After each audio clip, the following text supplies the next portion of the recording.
জংকুকের কথা। আশ্চর্য, এই মেয়েটার নাম এখনো পর্যন্ত জানতে পারলাম না।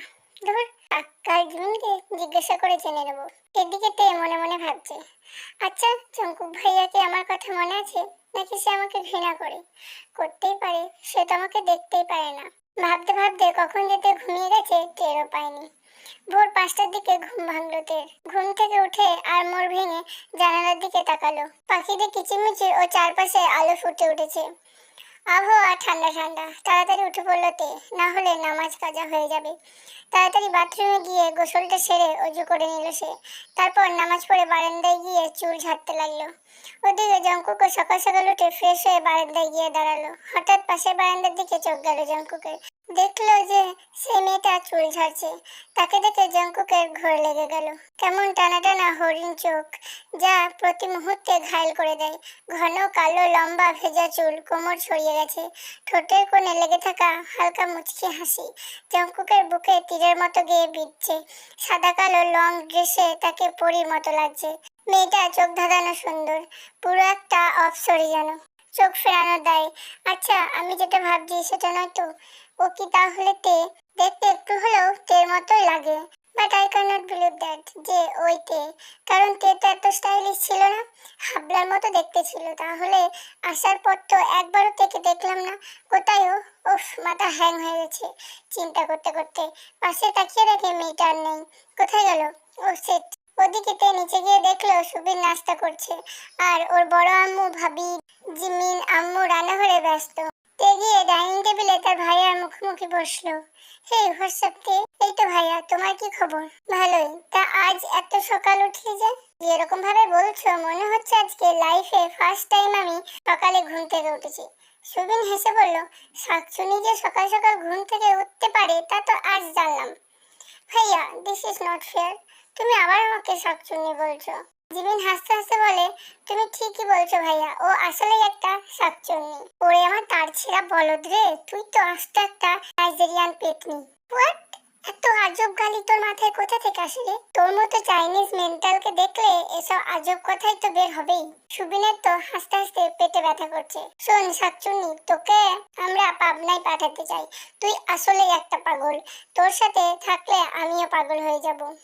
এই খবরদার অস্ট্রেলিয়ার বলদ, আমাকে একবারেই শাকচুন্নি বলে ডাকবি না, না হলে তোর কপালে শনি আছে। কি? আমি অস্ট্রেলিয়ার বলদ? হ্যাঁ, 100 বার তুই অস্ট্রেলিয়ারই বলদ। তোকে তো আমি কি করবি তুই, হ্যাঁ?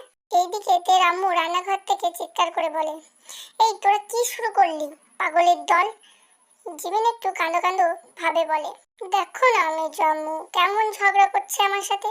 হয়েছে, এবার বাদ দে তো, আর ফালতু ফালতু না বকে নাস্তা কর। ওকে, তোকে আমি পরে দেখে নেব জিমিনের বাচ্চা। জিমিন মুখ ভেঙচিয়ে বলে, কচু দেখবি। তারপর তে নাস্তা শেষ করে বাইরে যাওয়ার পথে লিয়া, মানে সুবিনের 3 বছরের মেয়ে, দৌড়ে এসে তের পাশে দাঁড়ালো। তারপর বলল, মাম্মাম তুমি কোথায় যাচ্ছ? তেকে বেশি ভালোবাসে তাই মাম্মাম বলে ডাকে। বলে আমার কলিজাটা, আমি বাইরে হাঁটতে যাচ্ছি। তুমি এত সকালে কেন ঘুম থেকে উঠে? আমার ঘুম ভেঙে ডাকে তাই। মাম্মাম আমিও তোমার সাথে হাঁটতে যাবো please. Okay my dear sweetheart, চলো তাহলে। তে লিয়াকে কোলে নিয়ে বাইরে চলে গেল। এদিকে জংকুক বারান্দায় দাঁড়িয়ে। হঠাৎ নিচে চোখ যাওয়ায় দেখলো তে লিয়াকে নিয়ে বাইরে খেলছে, আর পিচ্চিটা হাসতে হাসতে কুটি কুটি হয়ে যাচ্ছে। ওর সাথে তেও হাসছে, আর জংকুক অবাক হয়ে তের হাসি দেখছে। ওর হাসি দেখে জংকুকও আনমনে হাসছে। হঠাৎ জিমিন পিছন থেকে বলে উঠলো, এত মনোযোগ দিয়ে কি দেখো ভাইয়া? জিমিনের কথাতে জংকুক চমকে ওঠে। আরে তুই? হ্যাঁ, তোমার কফি দিতে এলাম। ও হ্যাঁ দে। থ্যাংক ইউ বুনু। Welcome my sweet brother. তা কি দেখো নিচে তাকিয়ে? ওদের দুষ্টুমি দেখি। জিমিন নিচে তাকিয়ে বলে, ও ওই শাকচুন্নিটাকে দেখছো তাহলে? জংকুক অবাক হয়ে বলে, শাকচুন্নিটা আবার কে? ওই পিচ্চিটার সাথে যে বলদিটাকে দেখতে পাচ্ছ না, ওকেই বলছি। ও ভালো কথা, মেয়েটার নাম কি রে? জিমিন মারাত্মক অবাক হয়ে বলে, ও মা, সে কি? What are you saying bro? তুমি ওর নাম জানো না? এতে অবাক হওয়ার কি আছে? স্ট্রেঞ্জ, আমি জানবো কি করে ওর নাম? সিরিয়াসলি ব্রো, তুমি এতটা চেঞ্জ হয়ে গেলে যে লন্ডনে গিয়ে ওর নামটাও ভুলে গেলে। জাঙ্কুকে বা জিমিনের দিকে তাকিয়ে চোখ রাঙিয়ে বলে, তুই কি বলবি? ওকে ওকে বলছি। ও হলো আপনার জানি জিগার চাচাতো বোন তে। নামটা শুনে একটা বিষম খেলো। হোয়াট? ইয়া ব্রো, আশা করনি বুঝি? আচ্ছা সিরিয়াসলি তুমি ওকে চিনতে পারোনি? তোর কি মনে হয় আমি তোকে মিথ্যা বলছি? না একদমই নয়। আসলে আমারই মাঝে মাঝে ট্রাস্ট হয় না যে ওতে, কারণ আগের তে আর এখনকার তের মধ্যে অনেক তফাৎ রয়েছে। ও এখন সারা কলেজের ক্রাশ, এমনকি আমাদের খালাতো ফুফাতো মামাতো ভাইয়েরা ওর পিছনে পড়ে আছে। বাট আশ্চর্যের বিষয় ও আজ পর্যন্ত কোনো ছেলেকে পাত্তাই দেয়নি। কথা বলা তো দূরের কথা। জঙ্কু গুনগুন করে বলে, কাউকে পাত্তা দিলে তো আমি ওকে মেরেই ফেলবো। জিমিন অবাক হয়ে বলে, কি বললে? কই কিছু না তো। ও তাই বলো। ওকে আমি নিচে যাই, তুমি নিচে এসে নাস্তা করে নিও, আম্মু বলেছেন। ওকে তুই যা, আমি আসছি। Okay bro. জাঙ্কুক নিচের দিকে তাকিয়ে দেখলো তারা এখনো খেলছে। জাঙ্কুক নিজের অজান্তেই বিড়বিড় করছে, ওই তাহলে আমার তে, কত বড় হয়ে গেছো। ধুর কি সব ভাবছি আমি। ও আমার হতে যাবে কেন? কোন দুঃখে? আমি তো ওকে ঘৃণা করি, ও আমাকে ঘৃণা করে। তাহলে কিসের টানে ওর কথা আমার বারবার মনে হয়। এমনকি লন্ডনে গিয়েও শান্তি পেলাম না, বারবার তে চেহারাটাই আমার চোখের সামনে ভেসে ওঠে। এসব কেন হচ্ছে? Why damn it. এদিকে তে কি মনে করে উপরের দিকে তাকিয়ে দেখে জঙ্কুক ওর দিকে এক দৃষ্টিতে তাকিয়ে আছে। তে মনে মনে বলে, কি ব্যাপার, এই লুচ্চটা আমার দিকে এমন ভাবে তাকিয়ে আছে কেন? তে উপরে তাকাতেই জঙ্কুকের ঘোর ভেঙে গেল। তারপর সে নিচে চলে গেল নাস্তা করতে। আস্তে আস্তে বাড়ির সবাই ঘুম থেকে উঠলো। সবাই একে একে নাস্তা করে আড্ডা দিতে বসলো ড্রয়িং রুমে। তে লিয়াকে কোলে নিয়ে বাড়ির ভেতরে প্রবেশ করতে দেখতে পেল সবাই হাসি আড্ডায় ব্যস্ত ড্রয়িং রুমে। আর লিজা, রোজ, ন্যান্সি ও ইয়নজুন তারা জঙ্কুকের গা ঘেঁষে বসে আহ্লাদি ভাবে গল্প করছে। এই দৃশ্য দেখে তে মন খারাপ হয়ে গেল। সে লিয়াকে কোল থেকে নামিয়ে দিয়ে নিজের ঘরে চলে যেতে নিলে রোজ তাকে ডেকে বলে, এই যে মহারানী, কাল থেকে তো আপনার দেখাই নেই, কোথায় ছিলেন আপনি? আমাকে বলছো? না, তোর আত্মাকে বলছি গর্ধপ। পাশে থেকে ইয়নজুন বলে, এই তো এখানে এসে বস না, আমাদের সাথে গল্প কর। আমার তে আম্মু, আমরা সবাই মিলে গল্প করছি। আর তুমি কই কাল থেকে? এই যে হোক মিথ্যা করে বলে, আসলে আব্বু আমার কালকে খুব মাথা ব্যথা করছিল, তাই আর কি নিচে আসিনি। ও তা তুমি বোধহয় তোমার জঙ্কুক ভাইয়ার সাথে কথা বলনি, যাও ওর সাথে কথা বলো। তে জঙ্কুকের দিকে তাকিয়ে বলে, না মানে হ্যাঁ আব্বু বলছি। ভাইয়া কেমন আছেন? হ্যাঁ ভালো আছি, তুমি কেমন আছো? তে মনে মনে বলে, বাহ, তুই থেকে তুমি এতটা চেঞ্জ। হ্যাঁ ভালো আছি। আর কিছু বললো না তে, যে হোক সেখান থেকে উঠে গেল। তখন লিজা আপু জঙ্কুক ভাইয়াকে পেছন থেকে জড়িয়ে ধরে আহ্লাদি কণ্ঠে বলে উঠলো, যে ভাইয়া চলো না আমরা কোথাও বেড়াতে যাই। ঠিক আছে, আমরা কালকে পার্কে যাব বিকালের দিকে, তোরা রেডি থাকিস। থ্যাংক ইউ ভাইয়া বলে গালে একটা কিস বসিয়ে দিল খুশিতে। এটা দেখে তেরা সহ্য হলো না, তাড়াতাড়ি দৌড়ে রুমে চলে গেল। জঙ্কুক হেসে বলল, ওয়েলকাম বুনু। যা বাবা, এর আবার কি হলো, এভাবে দৌড়ে চলে গেল কেন? এদিকে তে রুমে ঢুকে দরজা বন্ধ করে বসে পড়লো। চোখ থেকে অঝরে পানি পড়ছে।